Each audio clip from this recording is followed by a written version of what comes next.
Hi, I'm Lloyd Pye, and this is an exact stereolithographic copy of the famous Star Child skull. The Star Child skull is a real, true bone skull that was found in Mexico around the Copper Canyon area about 1930. Carbon-14 analysis has shown that it died about 900 years ago. As you can see, it is very different in shape from a typical human skull. But over the last 10 years with the Star Child project, we've had dozens of experts examine it, and they can come up with no kind of typical human deformity that matches all of the unusual things about this skull.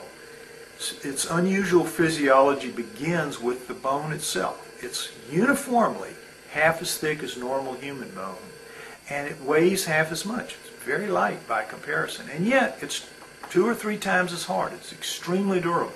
We think some of that durability comes from very unusual fibers woven through the matrix of the bone, never seen in any other animal of any kind.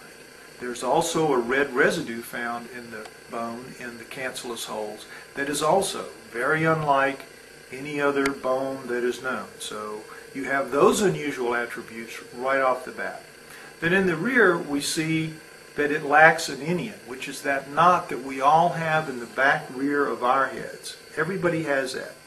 Chimps have it, gorillas have it, everything has it.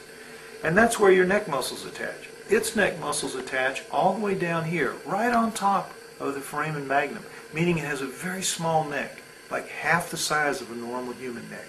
And it sits at a different angle. The head sits at a different angle than a normal human head. Very different. Chewing muscles very much reduced. Normally up here, down here in the Star Child. Very small lower face.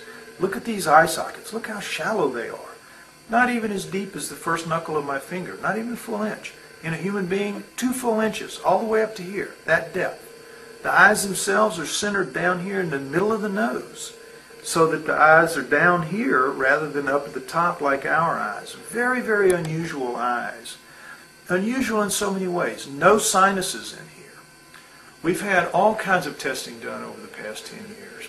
Not just taking it to experts to get their opinions, but CAT scans, X-rays, scanning electron microscope, everything we could think of, trying to find out what it is, and it all comes back. This is not normal. This is really unusual. So, the main test we've had has been DNA. And what the DNA has told us is remarkable. In 2003, we recovered very easily its mitochondrial DNA, which told us that its mother was human. But in 6 full attempts, we could not recover its nuclear DNA. And nuclear DNA comes from your mother and your father. And so that told us right away that the father was very unusual and the Star Child itself is very unusual. Now, during the course of this year, 2009, we're hoping to have a DNA test done that will recover the entire genome of this remarkable relic. And when we get that result in, and we believe that we'll have it by the end of this year, we know that this skull is going to make history as big and as dramatically as history can be made.